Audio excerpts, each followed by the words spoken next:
Hi, my name is Aaron Wong. I'm an institute scientist at the Moss Rehabilitation Research Institute, and I direct the Cognitive Motor Learning Laboratory. My research is in understanding how people plan and execute skilled movements. So movements, for example, that are exhibited by professional athletes or dancers or musicians. I really want to understand how it is that people recover these abilities or gain them in the first place, and how it is that we can help more people to do the same thing. The one project that we have going on is to understand how reward influences the way that people overcome their errors. We're going to do this by initially in healthy controls, by bringing in people who have no impairments and asking them to move quickly and accurately to a target.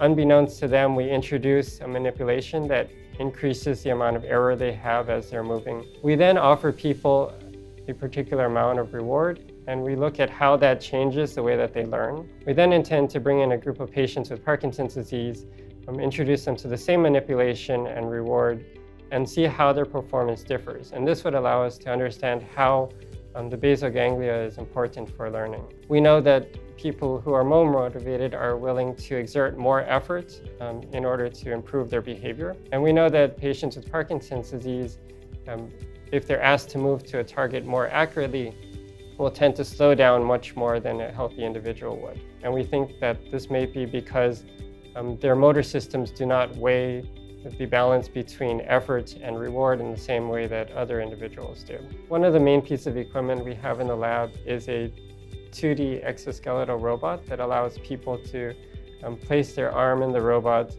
and in doing so, we can then record their movements as they're reaching for particular targets, but we can also perturb their arm as they're moving. So we can introduce small little perturbations that bump them out of place and watch how they recover from that. I hope that clinicians will come to recognize that there are many different ways that people can learn to get better. I think this is sort of known implicitly by therapists. So what I'd like to do is to help them to formalize these different learning processes that are available to patients. This would allow us to understand exactly which learning processes are impaired in any given patient and recognize which ones remain, and be able to target those remaining processes specifically in order to increase our ability to recover function.